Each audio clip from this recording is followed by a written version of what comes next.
TV భక్తి సమాచారం WhatsApp ఛానల్లో జాయిన్ అవ్వండి. అన్ని విశేషాలు ఎప్పటికప్పుడు తెలుసుకోండి.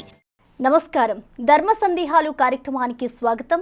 ఈరోజు మనతో స్టూడియోలో అందుబాటులో ఉన్నారు సన్ స్పిరిచువల్ సొసైటీ ఫౌండర్, అలాగే ప్రముఖ ఆధ్యాత్మికవేత్త విక్రమాదిత్య గారు. నమస్తే అండి. సూర్యోస్మితల్లి. అమావాస్యతో మొదలయ్యి ఈ కార్తీక మాసం పాడ్యమితో ముగుస్తుంది, పోలీ పాడ్యమితో ముగుస్తుంది. అసలు పోలీ పాడ్యం అంటే ఏంటి, ఆ రోజు చేయవలసిన నియమాలు ఏంటండి? పోలి అనే ఆవిడ పేరు విన్నారా? పోలీ స్వర్గం అంటే అంటూ ఉంటారు. పోలి స్వర్గానికి వెళ్ళింది అంటే పోలి ఆవిడ పేరు పోరి. అప్పట్లో ఉన్న వాడుక భాషలో ఒక చాకలి కుటుంబం, ఒక అత్తగారు, ఆవిడకి ఒక నలుగురు కొడుకులు, ఒక అమ్మ, ఆవిడకి నలుగురు కొడుకులు, నలుగురు కొడుకులతో పాటు ఒక వాళ్ళ భార్యలు, నలుగురు కోడళ్ళు. వీళ్ళందరూ కూడా ప్రతి మాసంలోనూ వచ్చే విశేష ఫలితాలకి పూజలు చేసుకుంటూ ఉంటారు. ఎందుకో ఆవిడకి చివరన వచ్చినటువంటి చిన్న కోడలు, ఆవిడ వేరే తక్కువ అంటే కట్నం తక్కువ తేవటం ఇలాంటి వ్యత్యాసాలు ఏవో చూపించుంటుంది. అందుకని చిన్న కోడల మీద చిన్న కినుకుండి ముగ్గురు కోడల్ని తీసుకుని పూజలు ఎక్కువ చేస్తూ ఉంటుంది, తినని రాని ఇవ్వకుండా.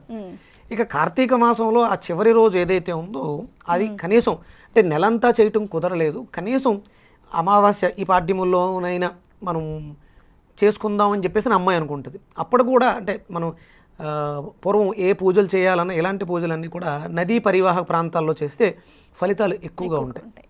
కొండ ప్రాంతాల్లోనూ నదీ పరివాహక ప్రాంతాల్లోనూ అక్కడ ఉన్నటువంటి కాస్మిక్ ఎనర్జీ కూడా యాడ్ అవుతుంది కదా, అక్కడ చేయటం. స్నానం ఆచరించి అక్కడే అరటి డొప్పలలో, అంటే అరటి డొప్ప ఎందుకు వేయాలంటే నీటి మీద తేలుతూ వెళ్తుంది, అరటికి కూడా ప్రత్యేకత ఉంది. అలాగే అందులో దీపం పెట్టడం వల్ల కాసేపు అది నిలబడి ఉంటుంది, నీటిలో ఆరిపోతుంది కాబట్టి అక్కడికి వెళ్ళి దీపాలు వదులుకోవడం ఇవన్నీ చేస్తుంటారు. ఇవన్నీ కూడా అంటే ఒక నమ్మకం. ఇక్కడ ఇంటి దగ్గర పెడితే కదులుతుంది, దీపం కదలదు, అక్కడే ఉంటుంది, వెలుతురునిస్తుంది. కానీ అక్కడ నదిలో వదలడం వల్ల అది అలా ప్రయాణం చేస్తుంది. అంటే మనం పెట్టిన దీపం ఒక చోటకు అందుతుంది, భగవంతుడికి చేరుతుంది అనే నమ్మకం, విశ్వాసం. అలాగే నదీ పరివాహక ప్రాంతాల్లో కాస్మిక్ ఎనర్జీ అధికంగా ఉంటుంది. ఇది ఒక ప్రధానంగా. అత్తగారు ఏం చేస్తుందంటే ఆ ముగ్గురు కోడల్ని తీసుకుని ఇక్కడ తనకి ఏమీ దొరకకుండా పూజ చేసుకోవడం కంటే వాళ్ళ స్వార్థం అనుకోవచ్చు, లేకపోతే జ్ఞానం లేకపోవడం, అజ్ఞానంతో అంటే ఆవిడకి మోక్షం రాకూడదు, మేమే ఈ పుణ్యఫలాన్ని అంతటినీ ఆర్జించేయాలనుకోవడం. ఇది మనకి పురాణాల రూపంలో చెప్తుంది. కార్తీక పురాణంలో దీని గురించి కథ ఉంటుంది, సింపుల్గా చెప్తారు. ఆవిడ వెళ్ళి వాళ్ళ పూజలు అవి చేసుకుంటారు. ఇక్కడ ఈవిడికి ఏమీ దొరకదు. అసలు దీపం వెలిగిద్దామంటే అవన్నీ పెట్టిలో పెట్టి తాళం వేసేసుకుని వెళ్ళిపోతారట. ఇంకేమీ చేయాలో అర్థం కాక అక్కడ ఉన్నటువంటి పత్తి మొక్కలోంచి కొంచెం పత్తి తీసుకుని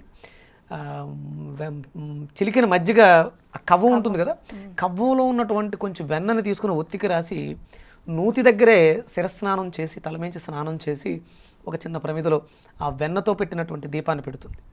ఇక్కడ దీపం పెట్టాలి, దీన్ని భక్తితో చెయ్యాలి అని ఆ అమ్మాయి చేసినటువంటి పనికి వెంటనే ఫలితాన్ని వెంటనే ఇచ్చి ఆవిడ కోసం పుష్పక విమానం రావటం, ఆవిడ అందులో ఎక్కి భౌతిక దేహంతో సహా వెళ్తూ ఉంటుంది.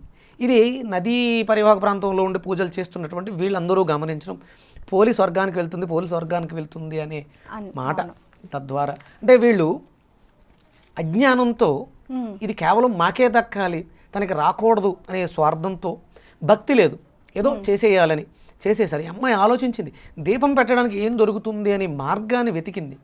భగవంతుడు చేసి అంటే మోక్షాన్ని పొందాలనే తపన భగవంతుడికి దగ్గరగా చేసింది. మనం చెప్పుకున్నాం కార్తీక మాసంలో నూతిలో నీళ్లు కూడా కాస్మిక్ ఎనర్జీని కలిగి ఉంటాయి. నూతిలో నీళ్లతో చేసింది. అసలు అంటే సహజంగా ఆ నూతికి సర్ఫేస్ సాంద్రత తక్కువగా ఉండడం వల్ల విపరీతమైనటువంటి కాస్మిక్ ఎనర్జీ ఉంటుంది. నూతిలో నీళ్లు చల్లగా ఉంటాయి, చాలా బాగుంటాయి, రుచిగా ఉంటాయి, ఆరోగ్య ప్రధానం కూడా. ఆ కాస్మిక్ ఎనర్జీ అధికంగా ఉండడం వల్ల ఆవిడ మనసులో సంకల్పం త్వరగా నెరవేరింది. వెంటనే భగవంతుడు మోక్షాన్ని ఇవ్వడానికి తీసుకెళ్ళిపోతున్నారు. అప్పుడు అత్తగారు వాళ్ళు అక్కడ ఉన్నవాళ్ళు తోటి కోడలు అందరూ కూడా ఆవిడ కాళ్ళు పట్టుకుంటారట. అక్కడ విష్ణుమూర్తి వాళ్ళని శపించాడు అని చెప్పేసి మనకి పురాణ కథ.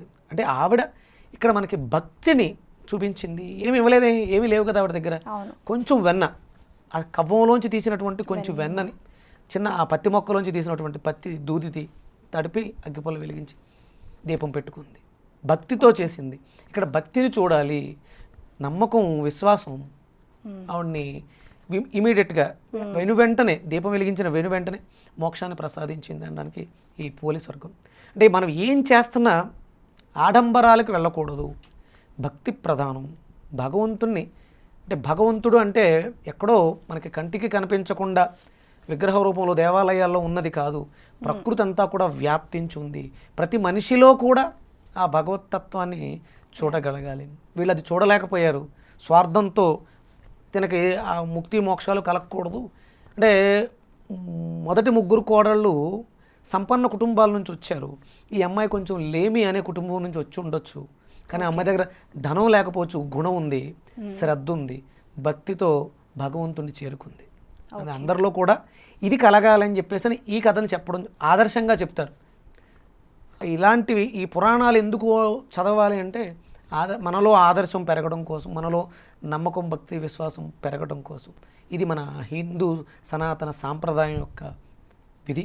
ఓకే గురువుగారు, అంటే మా స్టూడియోకి వచ్చి ధర్మానికి సంబంధించి చక్కటి సందేహాలను తెలియజేసినందుకు నమస్తే అండి.